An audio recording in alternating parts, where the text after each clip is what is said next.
And joining us now to recap what happened on Saturday night, former BYU defensive standout, one of our BYU TV analysts, Brian Logan. Brian, let's ask you the Twitter question to begin. How are you feeling right now?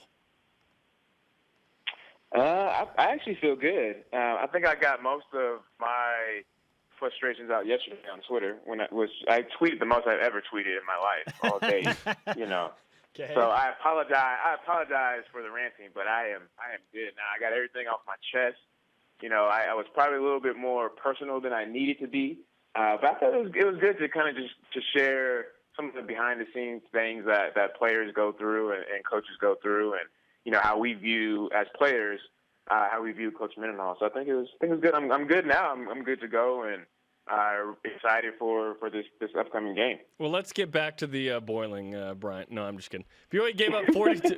BYU gave up 42 points. The fan base is in an upheaval a little bit right now. A lot of fingers pointed at the defense. Is that fair? I would say yes, only because as a defensive player and having that defensive mind, defense wins championships. And so if I can, have a good defense and stop the other team from scoring, well, I've done my job. And so it doesn't matter if I give up 7 points or give up 42 points. If I don't give up any points, then I've done my job. So you then have to rely on the offense, obviously, to score more. Common sense math, right? But at the end of the day, there are some situations where offense can put you in a negative spot, when you're backed up. That sudden change comes. So, you feed off each other with the energy. You feed off of each other with, how you guys are able, how the offense is able to maintain, and as well as the defense able to, get some stops and get 3 and outs. So it can be the offense can have an effect on the defense, especially when it comes to 3 and outs, right? You're not giving the defense enough time to rest and kind of go over the X's and O's, what they're seeing. But at the end of the day, I would say it's probably fair to point some fingers at the defense to kind of step it up a little bit more. Brian Logan, BYU TV football analyst on BYU Sports Nation, recapping the 42-35 loss by BYU to the Nevada Wolfpack. We asked this question early in the show today, Brian, and that is, who are the leaders? Bronson Kafusi said the leadership needs to step up. It's on the players. Who are the leaders of this BYU football team? Yeah, that was one of the comments that I made, yesterday, and some of the fans asking me on Twitter. And, I believe anybody and everybody can be a leader on that defense. It's very tough, though, for these younger guys that are playing to step up and be a little bit more vocal. When I came in 2009, even though I was a junior, 21 years old, I was a little bit timid and scared to speak up. It wasn't until the end of the season where I felt that I gained these guys' trust and they respected me as a player. And that's where it has to start first. Is you have to make an impact on the field first. You have to, and what that's going to do is you're going to get the respect and the trust from your coaches, from your players.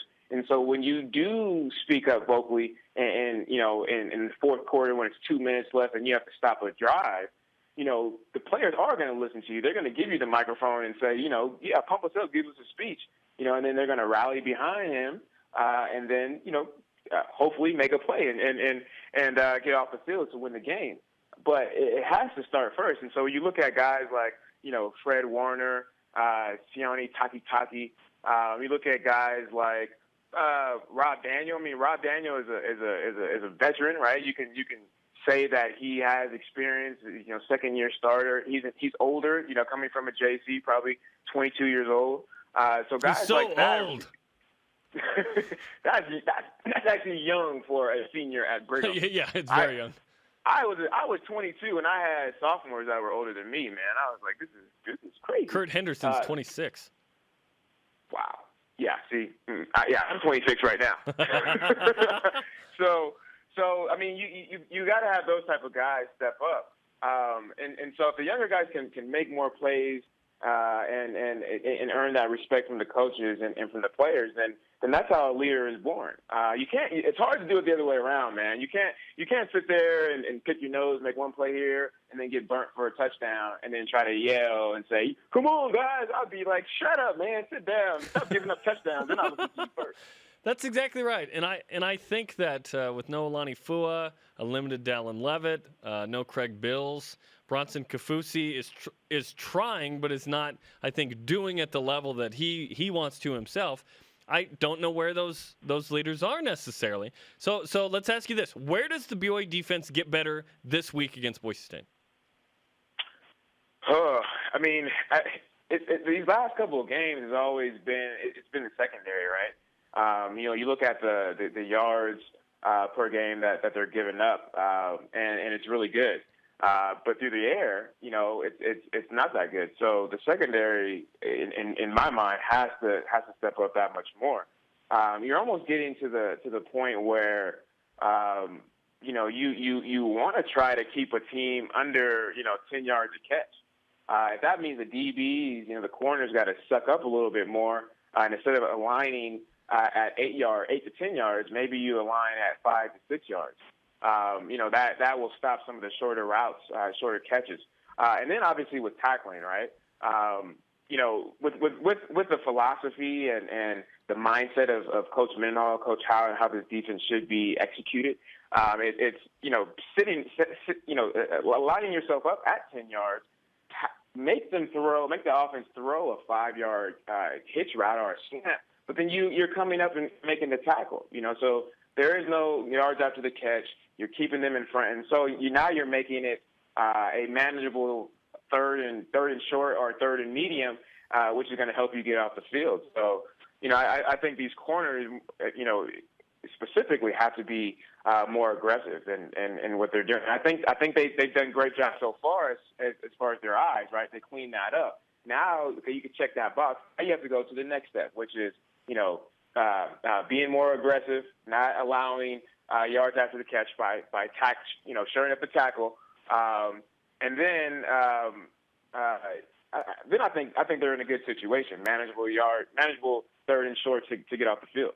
Brian, let's put you in a scenario. Let's say you're a coach on the defensive side of the ball for BYU. You have exactly 60 seconds to address the team in whatever fashion you want to.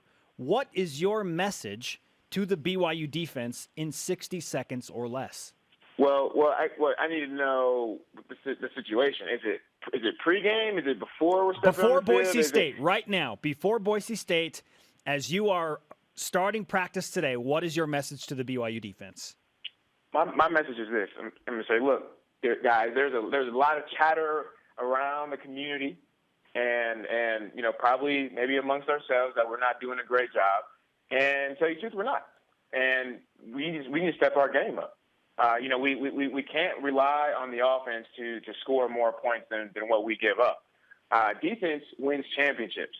Defense is how we are winning games. We feed the ball to our offense to score points. And so everybody has to step up their game. I don't care if you're a starter. I don't care if you're injured. I don't care if you are a third-string guy. I don't care if you're a walk-on. You have to step it up when it comes to weight training, when it comes to film study, when it comes to your technique, and knowing what the opponent is doing. We have to step this up. 10 seconds. With the leaders, you have to emerge right now. You want to be good, or do you want to be great? Time. Take the necessary steps to be great and not good. Let's do it, Coach. Let's go. Let's go. Beat the Broncos. I wish I could have asked you that question on BYU Sports Nation like 10 minutes after the game was over. That was the PG version. That was the BYUtv version. That was If it wasn't, I would have been. It's always family appropriate. Real scenario. If that was a real scenario, Jerem, it would be about 20-30 seconds shorter. You fired him up, dude. Oh yeah. Yeah. Well, man. I'm fired up now. I'm like, let's practice. Yeah, you ready to get some pads on, right? Yes. It would have been I'm not feeling up to it right now. It would have been 30 seconds shorter, and it would have been rated R. Okay. Brian, we look forward to a full hour of PG Brian this Friday. Thanks, man. Yes, I'm excited. We're going to party hard, man. Krispy Kreme and Dr. Pepper. It's going to get crazy. That's right. Brian, thanks, Brian. All right, see you guys.